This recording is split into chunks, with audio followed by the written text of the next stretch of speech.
désert de l'Arizona, dans l'ouest américain. Ce trou immense, c'est le célèbre météore cratère. Un cratère en forme de bol de plus d'1 kilomètre de diamètre. La cause, la chute d'une météorite il y a 50 000 ans. Les météorites, ces fragments de blocs rocheux qui errent dans le système solaire et pénètrent dans notre atmosphère.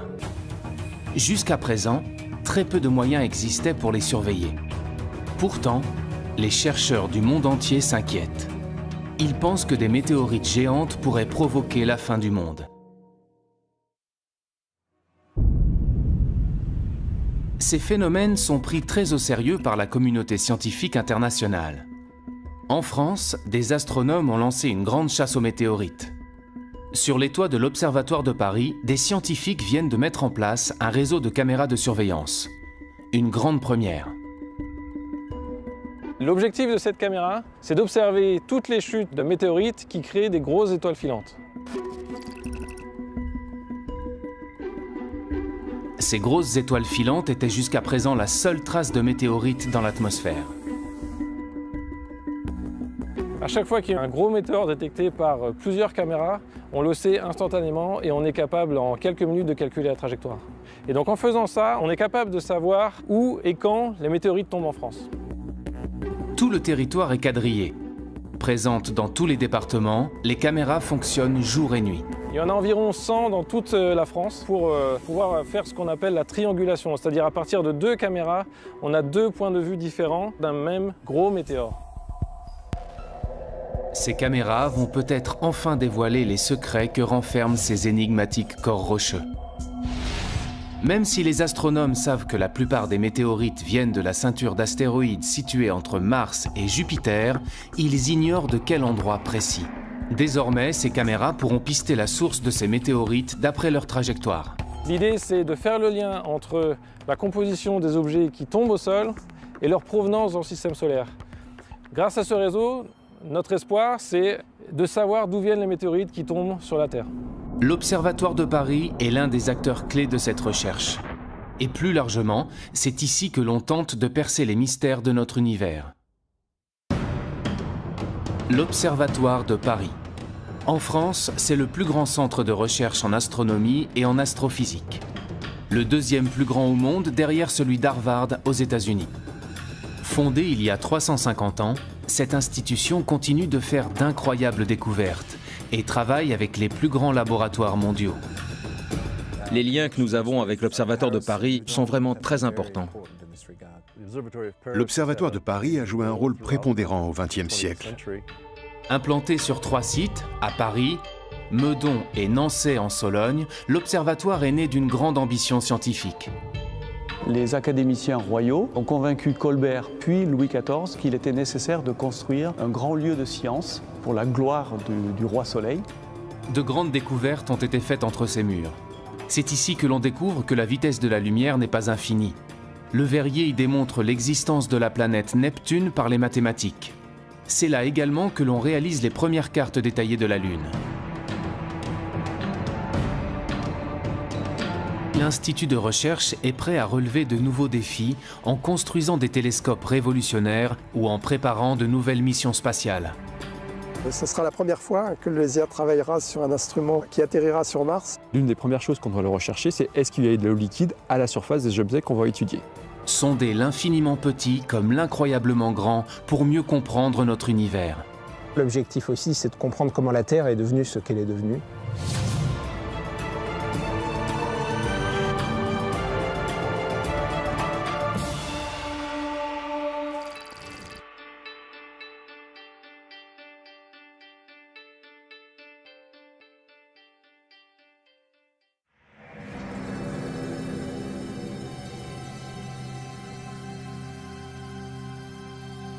Nous sommes à l'ouest de la capitale, à Meudon. Sur les hauteurs de la ville, de majestueuses coupoles astronomiques dominent Paris. Fondé en 1876 par l'astronome Jules Janssen, le site de Meudon est rattaché à l'Observatoire de Paris depuis le début du XXe siècle. À première vue, l'endroit semble paisiblement endormi. En réalité, il abrite les projets scientifiques les plus ambitieux d'aujourd'hui. Ici, on ne se contente pas d'observer les étoiles. On prépare entre ces murs les grandes conquêtes spatiales de demain, en collaboration avec les laboratoires les plus renommés au monde. La nouvelle approche que permet le spatial, c'est à la fois un point de vue différent, d'être en dehors de l'atmosphère de la Terre, ce qui permet d'observer certaines longueurs d'onde qui sont inaccessibles au sol, donc de sortir de l'enfermement sur Terre, qui était le lot des astronomes précédents. Grâce à certaines missions spatiales, on tente aussi de se prémunir de risques majeurs qu'encourt notre planète. Au LESIA, le laboratoire d'études spatiales, on participe justement au lancement d'un nouveau satellite, Solar Orbiter. Il quittera la Terre pour une destination un peu particulière, le Soleil, notre étoile. Un grand projet international développé par l'Agence spatiale européenne et la NASA. Solar Orbiter est une mission qui va permettre d'observer l'activité du Soleil sur place directement avec l'observation du Soleil dans certains instruments, mais aussi à distance avec les éjections de masse coronale, c'est-à-dire les éjections de matière solaire qui voyagent à travers le milieu interplanétaire et dont certaines peuvent arriver jusqu'à la Terre et perturber les télécommunications ou les satellites d'observation. En effet, notre étoile connaît d'impressionnantes éruptions. Des milliards de tonnes de matière solaire sont éjectées du Soleil à plus de 1000 km par seconde, avec des répercussions directes sur la Terre. Ces éruptions peuvent mettre en danger la vie des astronautes et ont déjà causé des coupures d'électricité géantes. Nous sommes une société technologique qui utilise de plus en plus d'instruments qu'on envoie dans l'espace et qui est soumis à l'influence de cette étoile du Soleil. Ça peut endommager certains satellites, ça peut perturber les télécommunications, ça peut créer des coupures électriques généralisées à l'échelle de régions entières. Pour se prémunir de ces risques, l'Observatoire de Paris construit un instrument fondamental dans le cadre de cette mission. Le LESIA est impliqué dans le sonde spatiale Solar Orbiter par la production d'un instrument qui s'appelle RPW, qui est en charge de mesurer les ondes émises par les plasmas interplanétaires. La conception de cet instrument est maintenant presque terminée. Une fois le satellite lancé, il mettra plusieurs années pour atteindre le Soleil. Sa mission durera entre 7 et 10 ans et les premiers résultats ne devraient être connus qu'en 2022.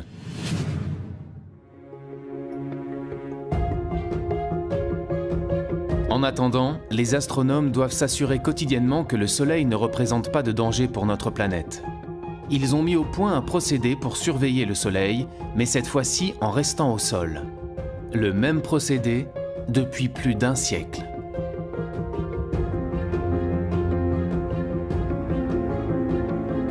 Ce qu'on fait depuis 108 ans, c'est qu'on prend des images du Soleil avec les instruments qui sont présents ici. C'est-à-dire qu'on construit un catalogue de données que pourront exploiter plus tard, dans 108 ans, dans 350 ans, des chercheurs qui s'intéresseront à l'évolution à très longue durée du Soleil. Il s'agit véritablement d'un travail d'endurance qu'on essaye de donner aux générations futures. Tous les jours, sans exception, depuis plus de 100 ans, les astronomes prennent des photographies du Soleil. Un procédé relativement artisanal qui fonctionne grâce à ce que l'on appelle un spectrohéliographe.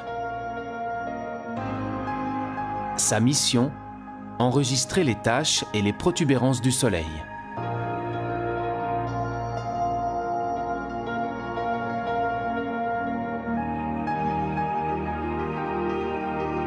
Il est nécessaire d'avoir ces types d'observations qui sont faites au sol, qui sont faites de manière relativement simple par rapport à ce qu'on est capable de faire, mais qui sont irremplaçables.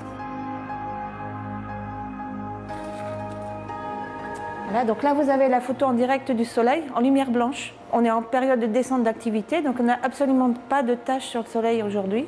S'il y a des taches, il peut y avoir des éruptions. S'il n'y a pas de taches, il n'y aura pas d'éruption. Et là, on est vraiment en descente d'activité solaire. Aujourd'hui, la photographie ne prend que quelques secondes et les résultats sont immédiatement informatisés. Mais cela n'a pas toujours été aussi simple. L'Observatoire de Paris a 350 ans. Ça fait à peu près 350 ans que certains chercheurs s'intéressent à étudier le Soleil. Mais à l'époque, ils avaient des méthodes où ils remplissaient des cahiers, où ils marquaient leurs observations. Section sur K, c'est la longueur d'onde, hein, surtout la longueur d'onde et l'heure du cliché là-dessus. 22 juillet 1929. Donc ça, c'est marqué tous les jours d'observation. Les pauses aussi, 3 minutes, pause. Grâce à cette observation sur une très longue période, les astrophysiciens ont pu identifier avec précision différents cycles d'activité solaire extrêmement réguliers.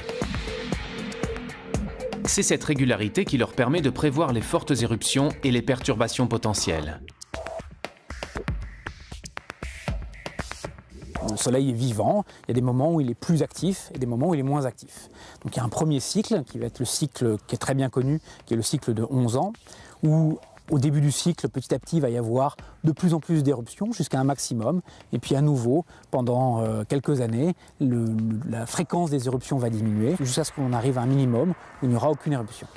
Et puis ce qu'on est en train de découvrir, c'est qu'il y a aussi un cycle plus long, qui aura une centaine d'années, où pareil, il y a une modulation de l'activité du Soleil.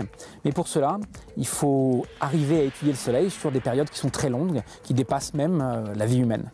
Et c'est ce qu'on fait ici, à l'Observatoire de Paris. Donc ça fait seulement sur ces cycles de 100 ans, on n'en a vu que 3 à l'heure actuelle. Souvent dans la recherche, il s'agit d'une course de vitesse, il s'agit de voir plus loin, voir plus petit.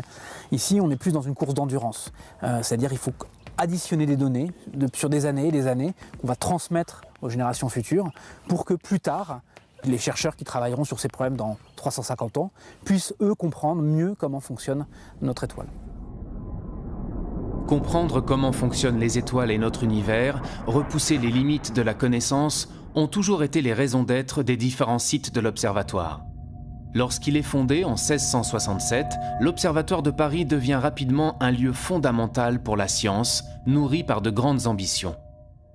Grâce à leurs connaissances, les scientifiques établissent pour la première fois des cartes maritimes et terrestres. Un projet révolutionnaire pour l'époque.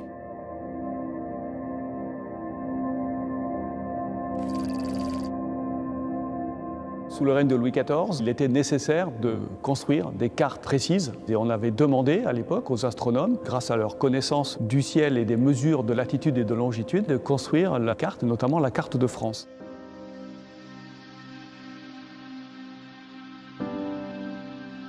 Au XVIIe siècle, connaître l'étendue du territoire et savoir s'y repérer est en effet un enjeu essentiel pour le commerce et la guerre.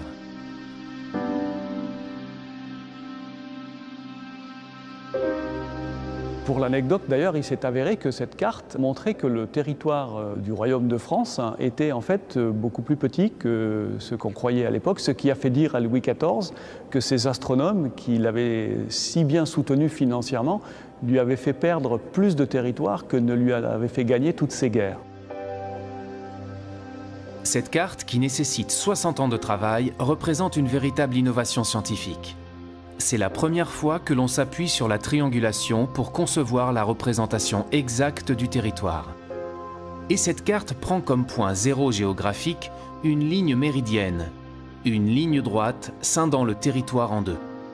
C'est d'ailleurs en suivant cette ligne nord-sud que l'Observatoire de Paris a été construit.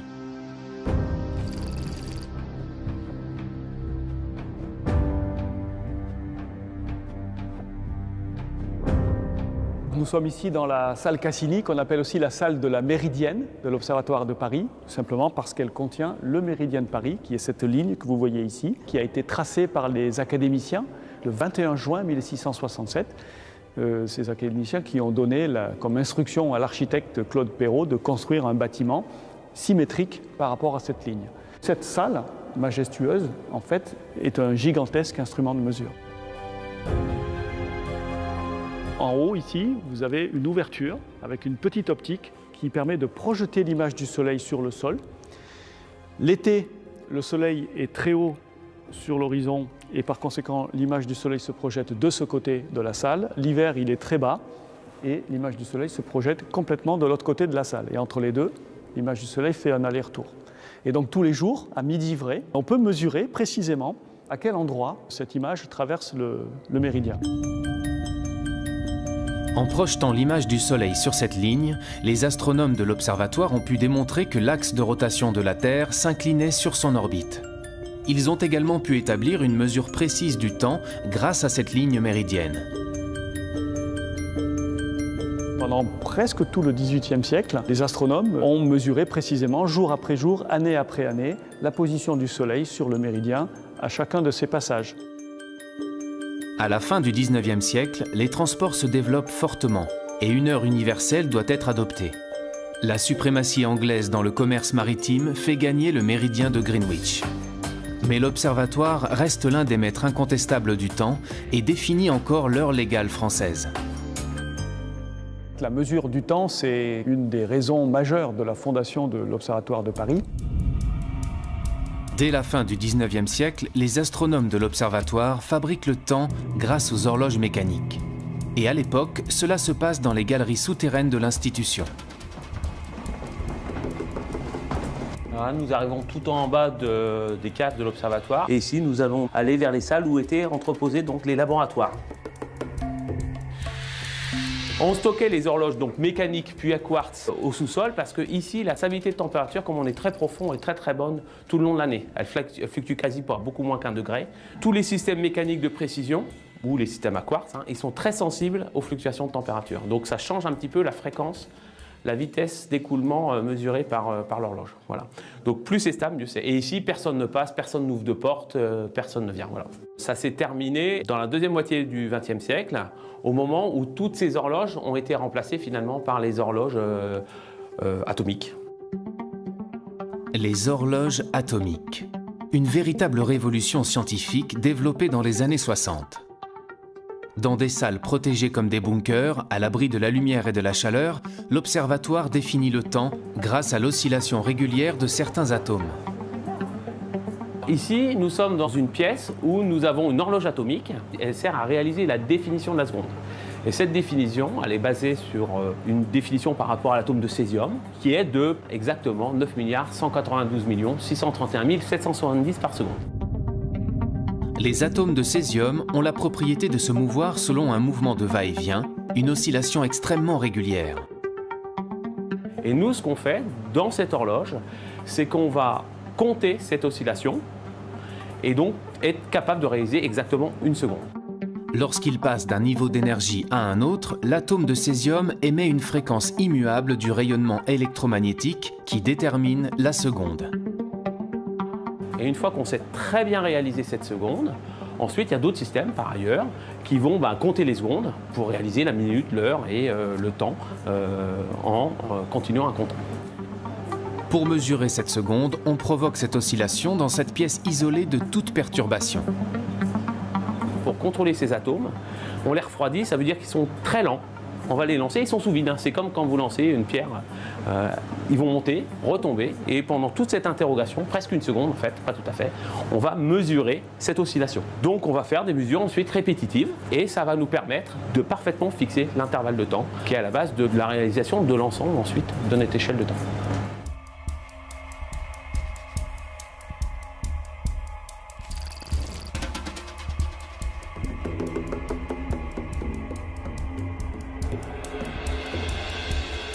C'est aussi à l'observatoire qu'on invente l'horloge parlante en utilisant la référence de temps calculée dans ces laboratoires. L'idée est simple, donner par téléphone la même heure sur tout le territoire à tous les Français par une même voie. À l'Observatoire de Paris, chaque nuit, le service qui a mission de fabriquer l'heure vit de la sorte une perpétuelle course contre la montre entre les renseignements fournis par les étoiles et les pendules dont il faut régler les tops sur ceux de la pendule mère. Il suffit de composer un numéro de téléphone pour obtenir la voix que tout Paris connaît et l'heure exacte. Il sera exactement 9h40. Merci. Les astronomes de l'observatoire ont une connaissance si poussée concernant le temps qu'ils peuvent répondre à toutes les questions que l'on se pose sur les éphémérides, sur le mouvement des astres dans le ciel, même très loin dans le passé.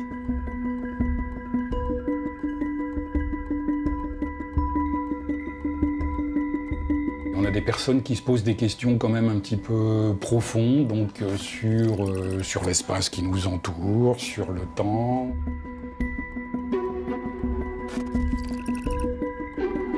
On a des demandes très spécifiques, ou d'historiens ou d'archéologues. Ils ont découvert en fait une inscription qui gravée dans la tour même de la cathédrale de Nevers, à la Saint-Michel, 1606, fut éclipse à 1h après-midi et fut nuit claire. Par rapport à ça, j'ai fait des recherches, il n'y avait pas d'éclipse, en tout cas en 1606. Par contre, il y en avait une qui pouvait être favorable, correspondre à celle-là, c'était l'année précédente, en 1605. Donc nous, actuellement, avec les théories dont on dispose, on est effectivement en mesure de calculer l'état du ciel à un instant donné quelconque. Donc par exemple, remonter le temps jusqu'à 5000 ans en arrière.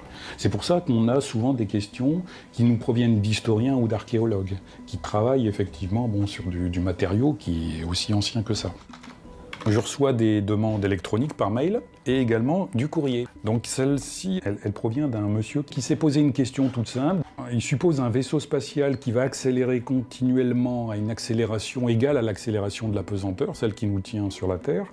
Et en disant, à partir de ça, combien de temps va mettre ce vaisseau spatial pour atteindre une vitesse égale à la vitesse de la lumière et à quelle distance de la Terre cette vitesse sera atteinte. Alors il a fait le calcul et puis il me demande juste de vérifier si son calcul est correct. Il signe d'ailleurs par Carpe Diem. Alors, bon, Carpe Diem, hein, on sait tout ce que ça veut dire. Donc le monsieur, c'est quand même un monsieur qui est connu. Bon, il est en prison, je crois, depuis les années 70. C'est un tueur en série. Je reçois aussi des courriers de tueurs en série. J'essaye de répondre à tout et à tout le monde. Donc le monsieur en question, je lui ai répondu, son calcul était juste, à peu près juste. Donc c'est pour dire que vraiment dans ce service, on a de tout. On a du très sérieux et puis on a du loufoque, de l'insolite, de toutes sortes de choses, quoi.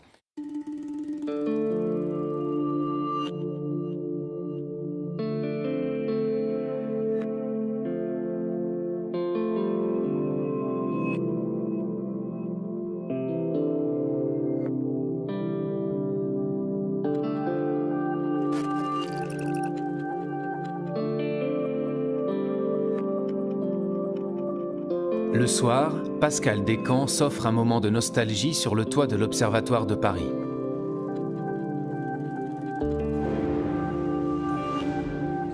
La lunette Arago, le plus célèbre instrument de l'Institut d'astronomie, marche toujours parfaitement. Cet instrument mythique, confiné dans une coupole tournante, est le témoin des progrès fulgurants de l'astronomie en France. Au moment de sa construction au XIXe siècle, c'était la plus grande lunette astronomique du monde. 38 cm de diamètre et 9 mètres de focale. Cet instrument mythique, voulu par François Arago, a contribué aux recherches les plus célèbres de l'Observatoire de Paris.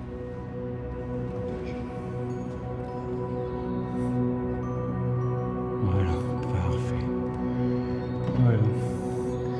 Tout est bon. Il n'y a plus qu'à relancer le moteur. On contrecarre en fait le mouvement de rotation de la Terre. La Terre tourne et on fait tourner la lunette autour du même axe, mais dans l'autre sens, de manière à en fait contrecarrer ce mouvement, à en fait l'annuler. Si je coupe l'entraînement, la Lune sort en moins d'une minute, elle sort, puisque la lunette va alors rester sur une direction fixe, pendant que le ciel tourne. Donc on perd la Lune tout de suite. Là, ça marche. Donc c'est bon.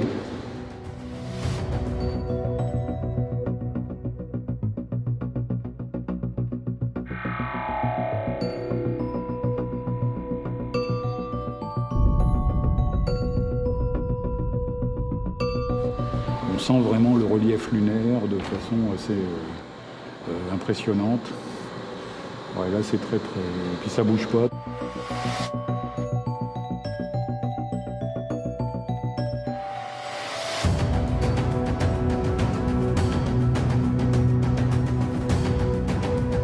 Depuis l'âge d'or de la lunette Arago, des pas de géants ont été faits en astronomie.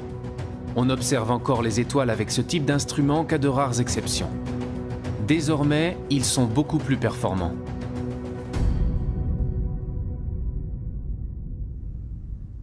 Pour obtenir une meilleure vision des astres, on construit des réseaux de télescopes utilisés par des équipes de recherche de différents pays. Astronome à l'Observatoire de Paris, Vincent Coudet du Foresto travaille justement depuis 15 ans sur un réseau de télescopes construit aux États-Unis.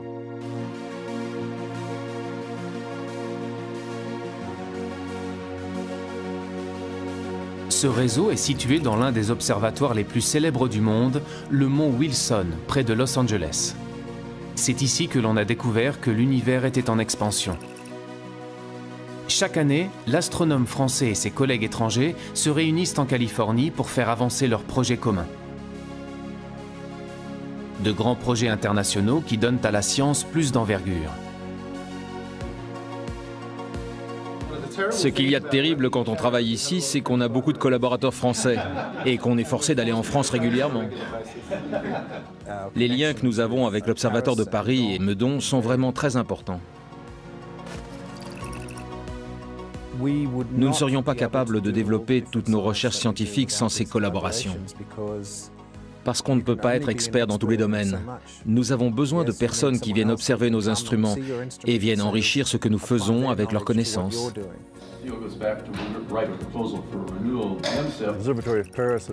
L'Observatoire de Paris a joué un rôle prépondérant au XXe siècle, en développant des technologies d'optique de précision qui sont capitales pour les télescopes modernes ou les instruments que nous utilisons aujourd'hui.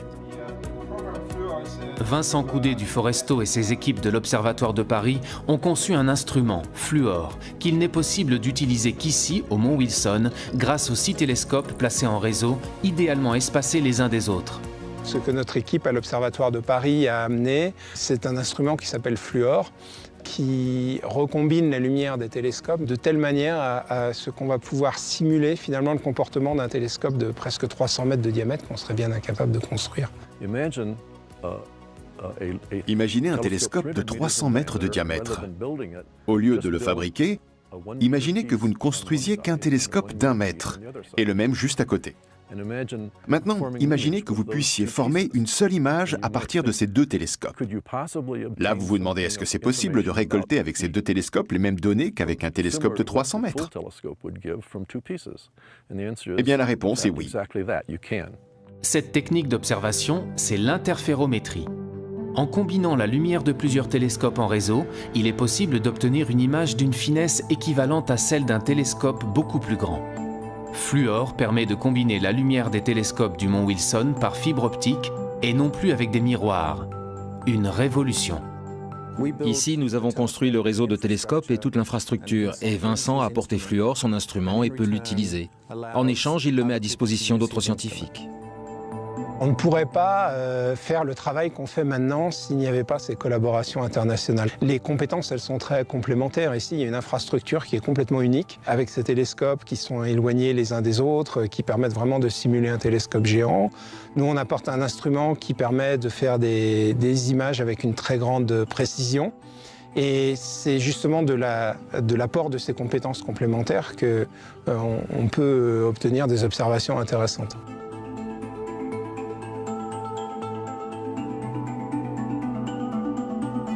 Quand on regarde une étoile avec un télescope, c'est un point. Toutes les étoiles apparaissent comme des points parce que même les plus grosses des étoiles sont trop petites pour être résolues par les télescopes. Et donc il faut un interféromètre pour voir les étoiles autrement que comme des points, pour voir des choses à la surface des étoiles. L'interférométrie ouvre de nouvelles perspectives dans la connaissance des étoiles, mais aussi dans la découverte de nouvelles planètes.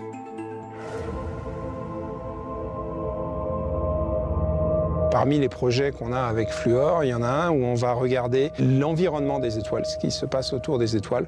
Et on sait que les étoiles, notamment quand il y a des systèmes planétaires, il y a des poussières qui restent en orbite autour de l'étoile et qui diffusent une sorte de lumière de halo. Et pour nous, ces lumières, c'est un peu la trace, c'est un peu la signature d'un système planétaire qui peut se trouver derrière. La signature d'un système planétaire comme celle d'exoplanètes, des planètes situées hors du système solaire, et que les astronomes découvrent par centaines depuis 20 ans.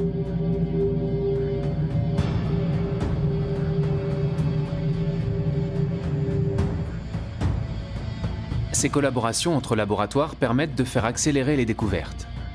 Grâce aux technologies modernes, les astronomes peuvent observer les étoiles à des milliers de kilomètres du télescope ou du réseau de télescopes pointés vers le ciel. Des équipes françaises louent parfois du temps d'observation sur les télescopes de l'Observatoire du Mont Wilson. Chacun met à profit ses instruments et ses compétences. L'astronome me donne les informations nécessaires sur les sources qui l'intéressent. J'entre ces données, je pointe vers les étoiles qu'elle veut observer, je lui trouve les franges d'interférence et je les verrouille pour qu'elle puisse enregistrer ces données. Nous avons aussi des équipes qui viennent de Sydney et de l'Université du Michigan. Chacun apporte ses instruments, ce qui leur donne du temps dans le réseau pour bien observer. Cela rend le réseau plus performant que ce que nous avions originellement. Donc c'est bénéfique pour tout le monde. Ces astronomes n'ont pas à construire de nouveaux interféromètres et l'interféromètre n'a pas à se fournir de nouveaux instruments. 10 minutes, c'est bon pour 8 minutes de plus. OK. Aujourd'hui, les scientifiques ne pourraient plus mener leurs grands projets sans ces aides extérieures.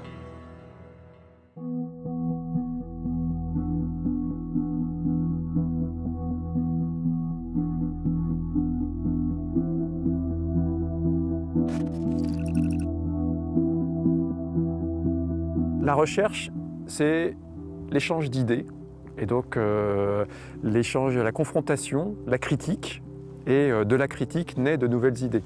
Donc si on est tout seul dans son coin, en général, on n'arrive pas à grand-chose. En tout cas, on a besoin d'être à certains moments seul dans son coin pour réfléchir, mais si on ne confronte pas ces idées à la communauté à un moment ou à un autre, de toute façon, on n'avancera pas. Les découvertes futures nécessitent des moyens extrêmement importants qu'aucun pays au monde n'est capable de mettre sur la table tout seul. Donc on peut dire que tout ce qui était facile a déjà été fait, si vous voulez, et pour aller plus loin maintenant, il faut développer ces grands projets beaucoup plus complexes et beaucoup plus coûteux. Aujourd'hui, de nombreux pays rassemblent leurs forces pour résoudre la grande question de l'humanité. Sommes-nous seuls dans l'univers? Existe-t-il de la vie extraterrestre? Une planète pourrait apporter des réponses et obsède les chercheurs du monde entier.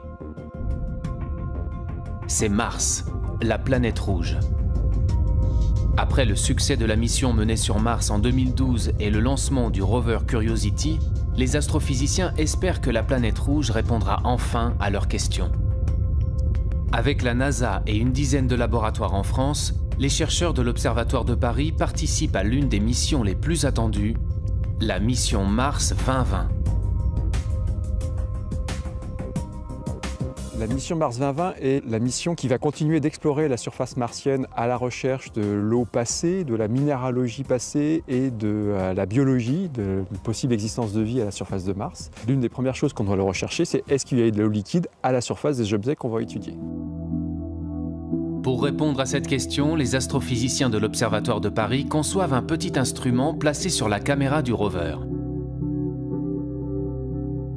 Nous travaillons ici sur une partie des détecteurs et sur toute l'ingénierie système de la caméra qui sera placée au bout d'un mât sur cette mission spatiale.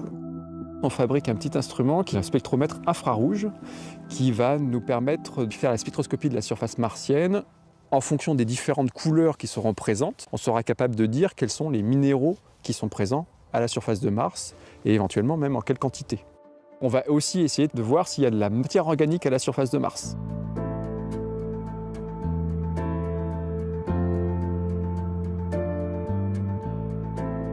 On a un défi qui est de faire un instrument très petit, beaucoup plus petit que ce qu'on n'a jamais fait. Donc ce défi de miniaturisation, il est important. Donc on se confronte à des problèmes auxquels on n'avait encore jamais été vraiment confronté en termes de place, d'intégration. Un vrai challenge. L'instrument doit être suffisamment petit pour se glisser dans la caméra du rover sans l'alourdir. Pour concevoir leur spectromètre infrarouge, les astrophysiciens font fabriquer sur place, dans l'atelier de l'Institut, leurs pièces miniatures construites sur mesure.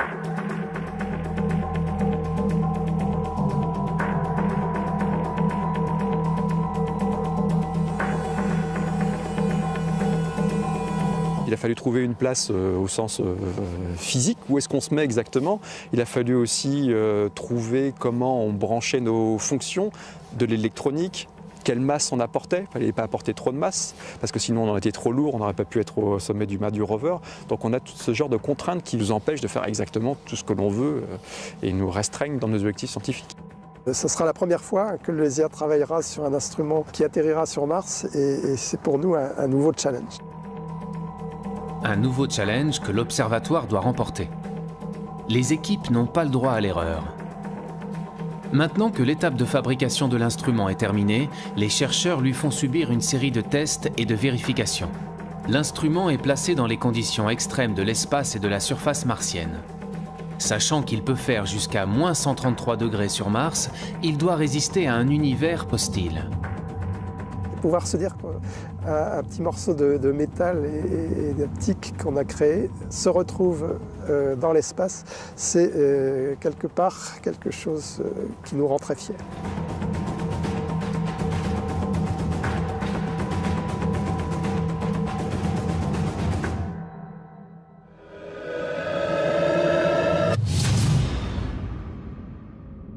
Au-delà de la recherche de vie extraterrestre, les scientifiques s'emparent d'une autre question cruciale. Remonter aux origines du monde et comprendre comment les premières galaxies se sont formées. C'est l'objectif de la radioastronomie. En Sologne, à Nançay, dans le centre de la France, il existe un espace immense isolé en pleine forêt. 150 hectares qui font partie de l'Observatoire de Paris, mais pourtant situé à plus de 200 km de la capitale. Et pour cause, le lieu doit rester protégé des ondes radio parasites. Car ici, on développe la radioastronomie. Bien loin de la lumière que l'on perçoit, ces astronomes s'intéressent à une lumière invisible, les ondes radio, plus faibles encore que l'infrarouge. Il faut savoir que dans l'univers, il y a un tas d'astres qui vont émettre dans toutes les longueurs d'onde. Donc la radioastronomie va s'intéresser justement à observer ces astres ou tous les phénomènes célestes inimaginables dans le domaine des ondes radio.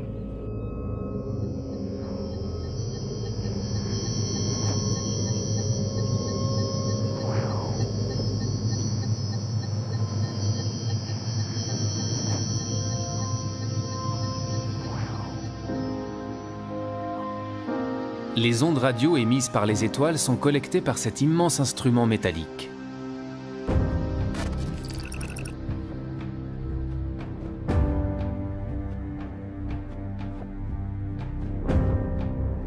C'est l'un des plus grands radiotélescopes du monde.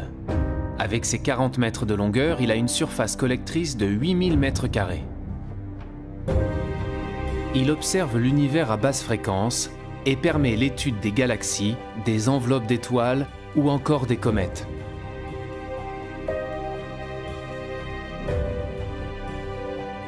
Vous pointez le télescope vers une direction d'observation du ciel, c'est la source qui vous intéresse. Donc le rayonnement arrive sur ce qu'on appelle un miroir qui va être mobile. Il réfléchit ce rayonnement sur un miroir fixe qui lui-même va réfléchir ce rayonnement dans un chariot où se trouve le récepteur. Ici, on peut voir presque l'intégralité du ciel, bien sûr, de notre hémisphère. Les ondes à basse fréquence correspondent à celles d'astres très éloignés et qui ont mis beaucoup de temps à nous parvenir, donc très anciens. La radioastronomie permet de remonter le temps et d'accéder aux origines de l'univers. Quand vous avez un objet émetteur en ondes radio qui s'éloigne de vous, cette fréquence, ce signal caractéristique va être décalé vers les basses fréquences. Et donc, ainsi, vous allez pouvoir étudier l'hydrogène dans l'univers lointain. C'est pour ça qu'actuellement, il y a des projets qui se développent à très basse fréquence, parce que ce qui permet d'étudier l'univers quand il était très très jeune, donc quelques centaines de millions d'années par exemple. C'est également grâce à la radioastronomie que l'on a découvert les pulsars issus de l'explosion d'étoiles en fin de vie. Les pulsars nous ont donné de nouvelles indications sur la structure de la Voie lactée. Désormais, les chercheurs veulent aller encore plus loin dans l'observation des astres grâce à des radiotélescopes de nouvelle génération comme Nénuphar.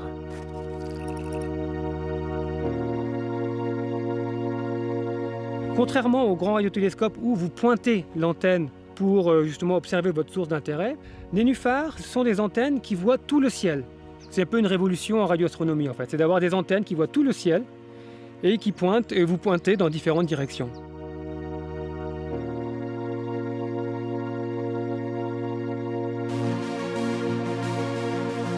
Ce réseau de 1824 antennes à très basse fréquence va permettre d'étudier l'univers quelques millions d'années après le Big Bang, la formation des galaxies. De nouvelles découvertes majeures en perspective.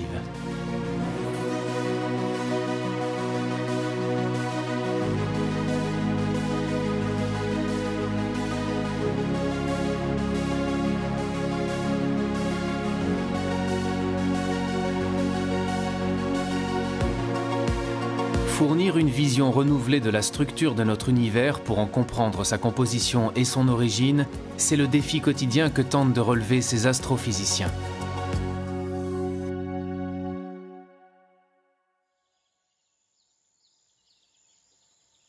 Depuis peu, l'observatoire explore également le ciel dans les plus hautes énergies, à l'autre extrémité du spectre électromagnétique, bien au-delà de la lumière visible. Le site de Meudon abrite un prototype de télescope unique en son genre. Il fera partie d'un futur grand réseau appelé CTA. Une nouvelle génération de télescopes dont l'objectif est d'explorer l'univers dans les plus hautes énergies, les rayons gamma. Ces rayons gamma sont situés au-delà de la lumière visible, au-delà des rayons X. C'est une lumière extrêmement énergétique.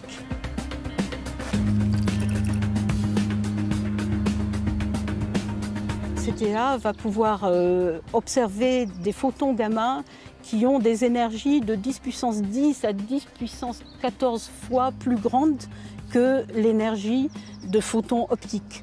Donc on voit qu'on touche là à un domaine qui est tout de même très loin de notre perception directe, personnelle.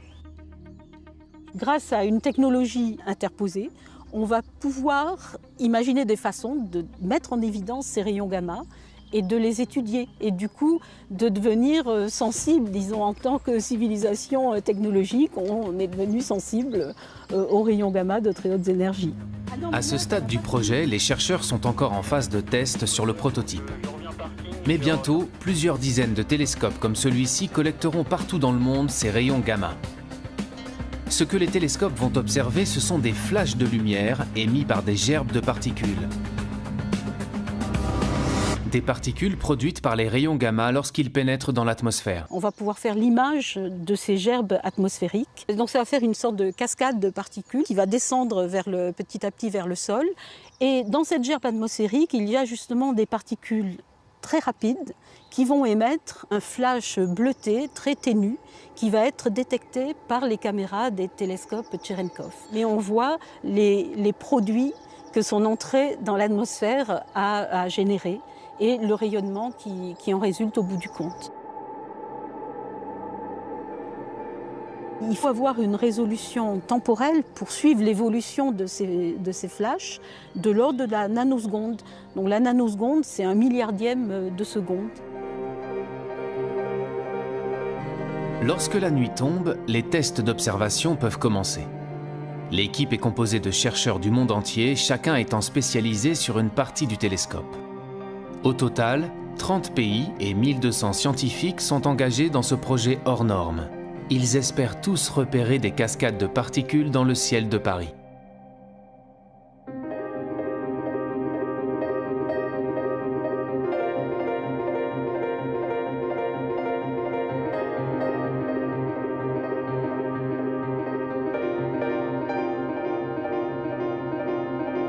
On va orienter pour identifier ces gerbes atmosphériques qu'on peut repérer. Elles sont partout, il y en a partout dans le ciel, hein, donc on peut chercher l'endroit qui nous paraît le plus dégagé. En l'occurrence, ça va être cette zone-là qui est bien indiquée parce qu'en plus, elle est assez protégée des lumières de Paris. Donc là, elle n'a pas de nuages, donc on va pointer dans cette direction. On voit des sites où il y a eu des phénomènes très énergétiques et même voire cataclysmiques, comme des explosions d'étoiles lors de supernovae. Ce télescope pourra même observer des astres tellement compacts que la lumière ne peut pas en sortir, et qui restent jusqu'à aujourd'hui invisibles, comme les blazars, ces trous noirs qui renferment de nombreux secrets pour les chercheurs. Ça va apporter de nouvelles informations sur les propriétés de ces systèmes cosmiques. Et ça fournit en général à la communauté astronomique une vision renouvelée de notre univers.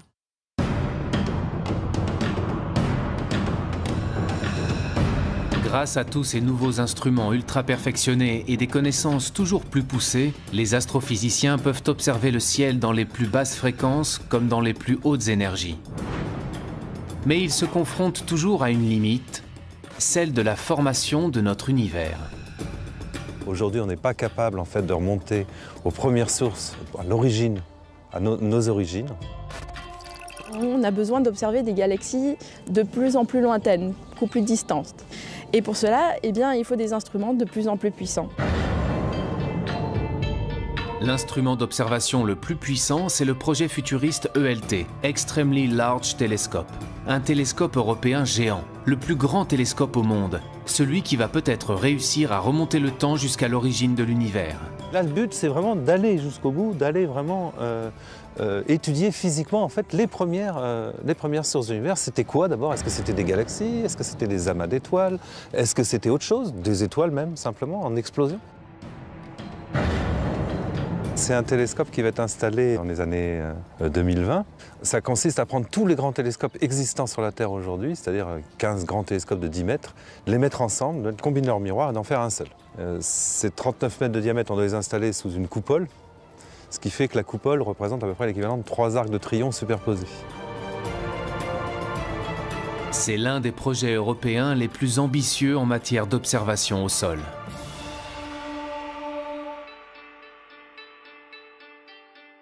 Pratiquement tous les pays d'Europe sont impliqués dans cette construction. Et nous, à l'Observatoire de Paris, on est particulièrement impliqués dans la construction d'instruments qui se mettent au foyer du télescope. Le premier, qui est un spectro-imageur, qui travaillera dans le visible et l'infrarouge, et dont un des enjeux principaux est de détecter des exoplanètes. Et l'autre, c'est un spectrographe multi-objets qui permet de faire simultanément le spectre d'un très grand nombre de galaxies.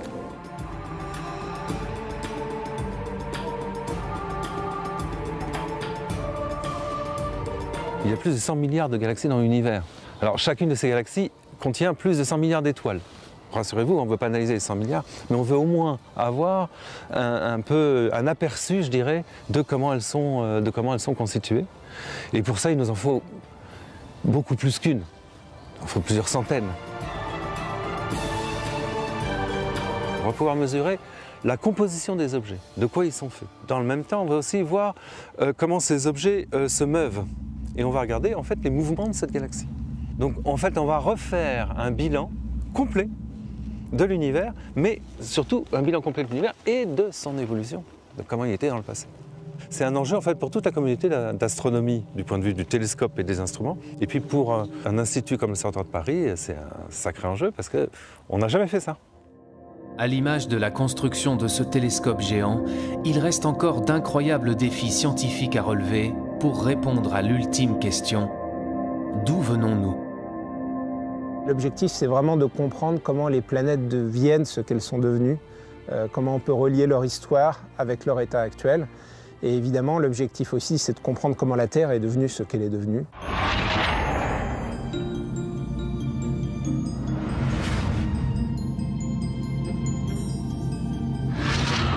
Imaginez par exemple un archéologue, il pourrait étudier par exemple toutes les espèces d'évolution, par exemple si on s'intéresse à l'évolution de l'homme, vous auriez à votre disposition toutes les différentes étapes.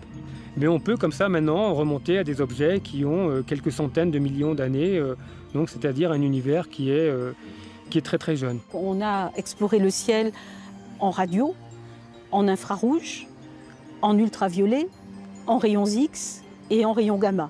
Donc là, on a balayé tout le spectre électromagnétique et maintenant l'astronomie moderne peut utiliser des informations sur le ciel venant de tous ces domaines. Et dans chacun de ces domaines, il y a eu un renouveau complet qui fait qu'aujourd'hui encore, l'astrophysique reste une science extrêmement active et en complet renouvellement.